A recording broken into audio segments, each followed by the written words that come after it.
I just want to say thank you to everybody for the support and our amazing coaches. Definitely couldn't do it without them. And big thanks to our team. Very proud of us and how far we've came. Thank you.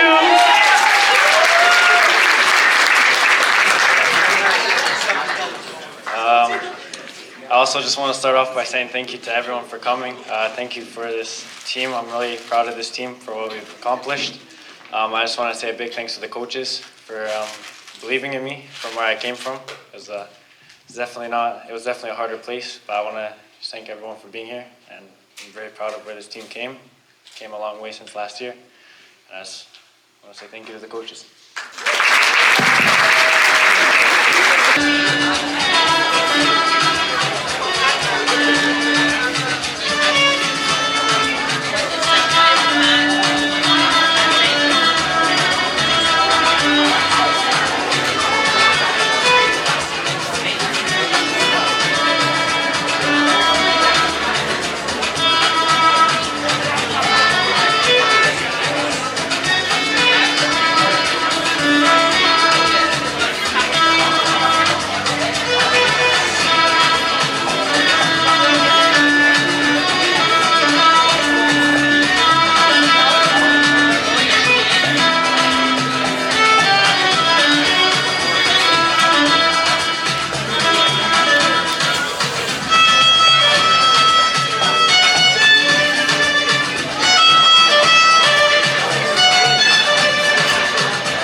Hello, good evening.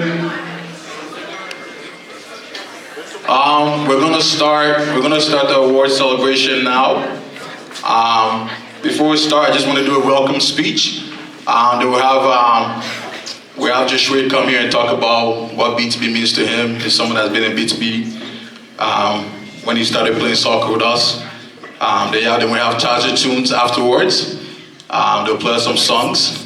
Then we also have some nice light snacks, so puff puff, meat pie, and just different things in the kitchen. So welcome to the BTB 2024 Award Celebration. We're happy to have everyone join us to celebrate with the players, teams, volunteers, and BTB. We want to thank a few people. So thanks to the amazing parents. Without you guys, there's no BTB. You guys are amazing. Thanks to our outstanding players. The players make BTB so special. The hard work, the passion, the drive, and just the commitment to get better every single day.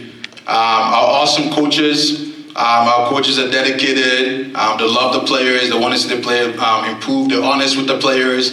And they think about the player constantly to help them get better. We have amazing managers. Our managers make things go. They put countless hours in to make sure, especially when teams are traveling, to make sure things are booked, players are taken care of, and on a day-to-day, making sure Team Snap is updated, talking to parents, making sure game sheets are done well, and just they do a lot of things for us, right? Our volunteers, we have a volunteer board that help us out whenever we need help, so I want to thank them too. And also I want to thank the staff at BTB. We have Maria that just joined us this year. She's been amazing, just taking care of all the needs of the managers and the teams. We have Andres Schilling. He's been with us for now over a year now. Amazing guy, building the female program. Kind, approachable, and always there to make sure everyone is taken care of, right? Also want to thank Pies. Pies, I believe, is the heartbeat of BTB. He's always there making sure everything is okay, making sure the team's okay. If there's a meeting anywhere, anytime, for any team, he's there, right? To make sure things go smoothly. So put a round of applause for everyone.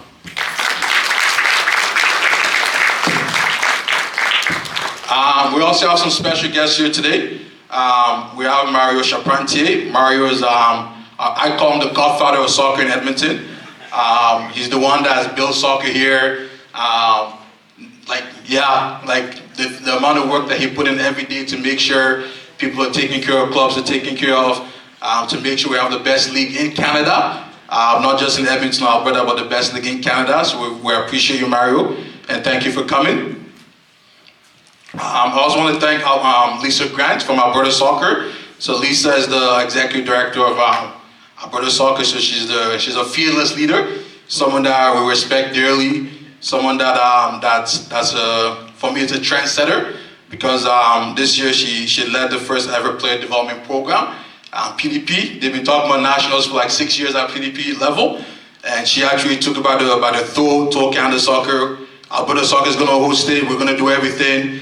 And she pioneered that program and that championship.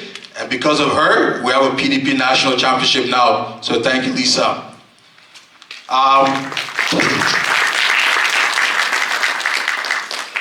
Some highlights of things that BTB did this year. We ran our BTB Spring Cup very successfully. 104 teams. Out of the 104, we have over 65 teams that came out of town and out of province, which is amazing. We ran 3 successful camps, and we're very fortunate to have one of the camps that Alfonso Davies attended and took part in and being a part of the BTB top 60. We also participated in the first ever League One Alberta.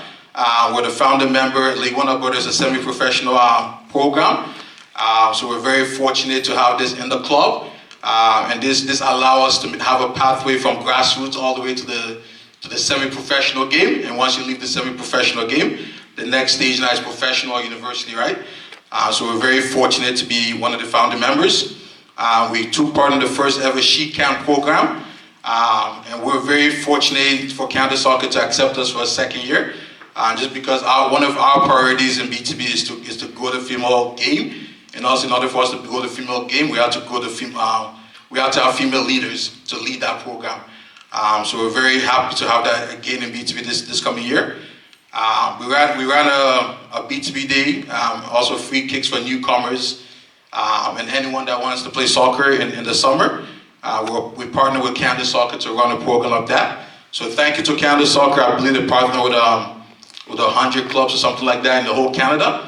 So we're very fortunate to be one of the 100 clubs. We had many teams that travel in the USA and Canada to just gain different experiences and meet new people, play different competition. So we're very fortunate, and we're very thankful to those coaches, managers, and players for also expanding the BTB brand. Like, go to Minnesota now, people know what BTB is. You go to San Diego, people know what BTB is, right? So we're very thankful for that. 2024 has been a great year in BTB. So for us, we put our pride in 2 main things, right? Player success, and for us, player success leads to team success. Without player success, there's no team success. So when it comes to, I'll say team success first, that will go to player success second. So team success, we have over 20 league and provincial titles this year, 10 major championships. We won the USA Cup, APDL League and Cup champion, 6 provincial championships this year, 5 Tier 1 and 1 Tier 2. 3 out of 4 teams represented Alberta at the Youth Nationals. We have a team that won national bronze, a team that won national silver, and we also had the national champions, U17 girls. Big round of applause.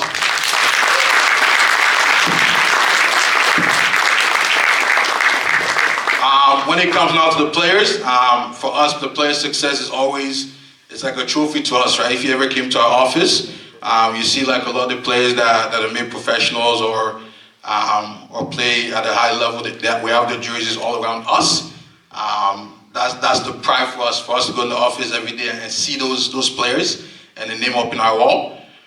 So in 2024, we have players that attended the Whitecaps Combine, Calgary Combines, CF Montreal Combines, the U15 Canada Soccer Alberta Integration Camp put on by Alberta Soccer in Calgary. We had 23 players that committed to post-secondary schools. We have 5 BTB alumni in professional ranks in 2024. We have 3 players, former alumni, that made their professional debuts in 2024. We had a player that made a national team debut with St. Vincent in 2024, and he was a key part of that team. Safe to say it was a great year for BTB. We wanted to have this award show to celebrate and just to look forward to another great year in 2025. We're going to open the stage now. Thank you guys. Thank you for coming. I appreciate you. Let's go.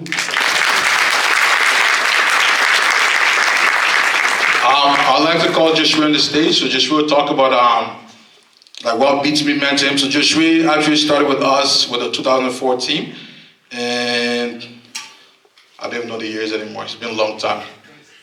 2016? Yeah, 2016. I remember when he first came to a trial. I think it was a gym half this size. I always said that 2014, they're the most unlucky, great team ever, because most of the time they used to train in a gym half this size, and I think we have the most professional players on that team and university players on that team from BTB. And Joshua was one of those players when he first came to us. We believed in him, we believed in his talent, but he just needed a little bit more time and work, right? The parent trusted us, Joshua trusted us. He was a practice player that worked his way. Every practice is there. Then the next season, he was a okay player. Then, no, to be honest, right? BTB would like to be a little bit honest. Yeah, he was an okay player, but like as he worked. After like in the LBC, a few months after, he became one of the best players on the team, right? He's a player that put in a lot of work by himself, and we always say hard work beats talent, right? And he was the first player from BTB to make it to Whitecaps from the team, right? So we're very appreciative of your Joshua. And Joshua can tell the story a little bit more. So welcome to the stage, Joshua Dakala.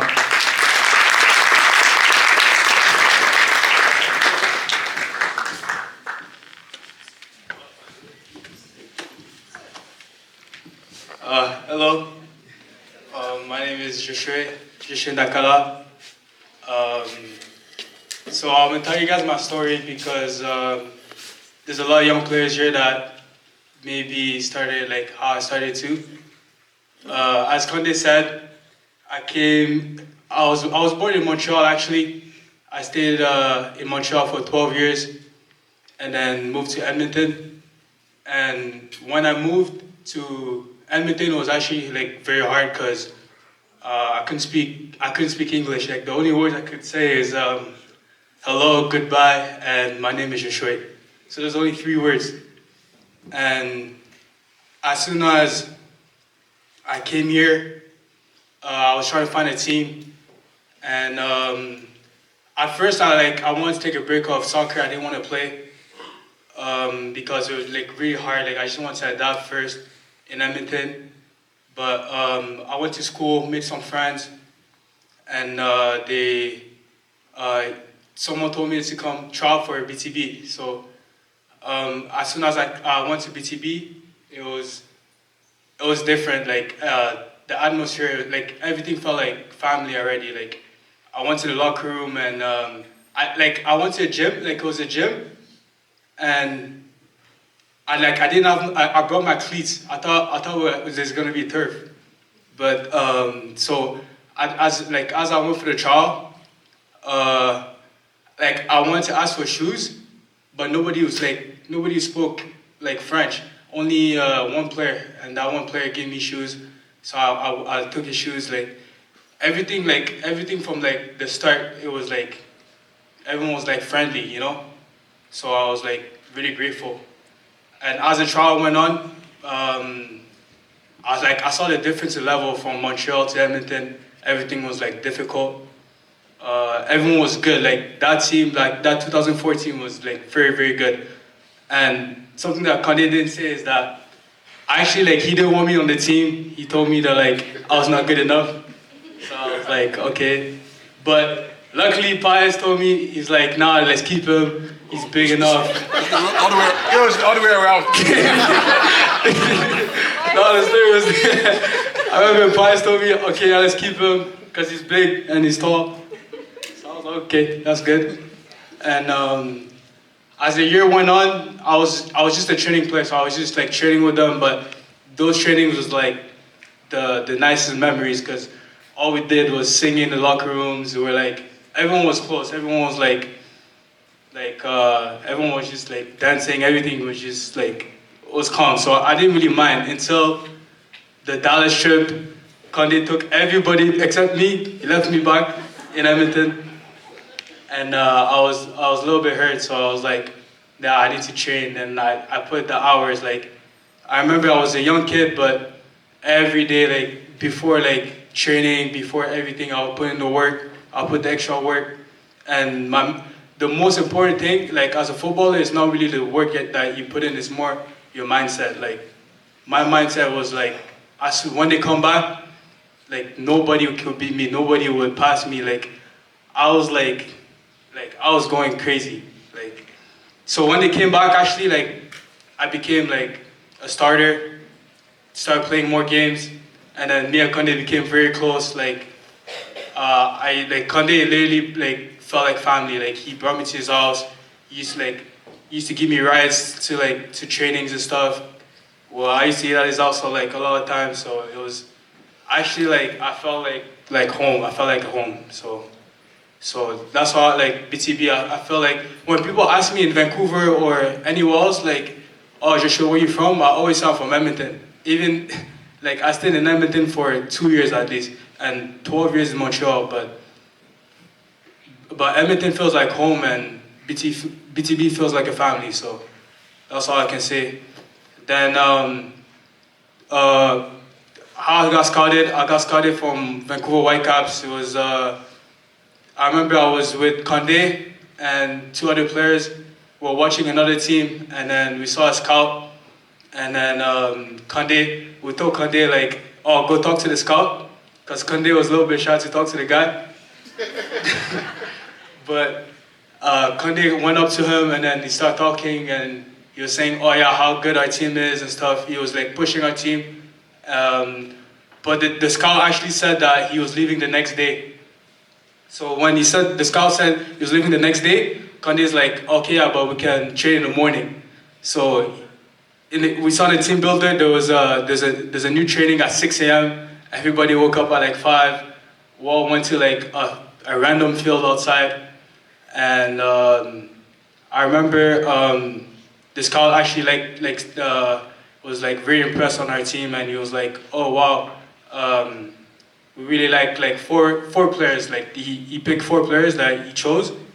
And side note, I'm a center back, so I'm a defender. But the scout saw me as a striker, so he's like, oh, we really like this striker. And Conde was like, yeah, he's a striker. so I traveled as a striker. I went to Vancouver Whitecaps, and they thought that they're gonna expect a striker, but I was a center back, so I told them, yeah, I'm a center back. I'm sorry, guys. And then they're like, it's fine. And then they saw me as a center back, and I was actually like I put my everything, like I put my heart, and they saw like that passion that I had, and that's when one of the coach fell in love with me, and then took me full ride, everything paid for Vancouver Whitecaps. And when I was at Whitecaps, it was a different environment, because I left home at 13, 14, turning 14. So I was very young still. I went to a random family, so we call it a billet family. So they took me home and stuff. So I was very homesick at first, but I don't know. I just adapted very well. The first year was like one of my best years at Whitecaps. I scored on my first game. Everything was well. I was selected for top 30 for Team Canada, actually, the whitest squad. Sadly, I didn't make the team, but yeah, it was a very good year. Second year at Whitecaps, it was tough. I didn't like the professional world is very different than soccer, you know, like different like smaller teams, because like down there, if you don't play good for one game, they might bench you for 6 months. So the second year was like very tough, and the thing is that if you don't play good, they tell you like, yeah, we're just gonna keep 5 players. So if you don't play for 6 months, you already know you're going home. But second year was tough, but then after that, every time that I go on training, I always have my smile, and I always give my best. Like, I always, like, if they give me an opportunity, I'll make the best out of it. So I was, as soon as I came in the pitch, I scored. And then, like, after 6 months, like, I came in the pitch, scored. Then the next game I scored again. And then now the coaches, like, really, like, love me and stuff. Then, yeah, and then after that, I stayed for another year, and then another year, and then another year. So I stayed there, like, in total for 6 years. I think I was the longest player from my age group, actually. Yeah, I was the longest player from my age group to stay at Whitecaps for that many years. Signed a professional contract in 2022. Yeah, and that path to the pro world was was hard too. Like, it was difficult. I feel like it's like a pyramid. Like, the higher you go, the harder it gets. Like, but the thing is that I was never one of the best players. I was never, like, I just, like, put in the work, and my mindset was just to make sure that every time I go on a pitch, I'll just smile and just work my behind. And yeah.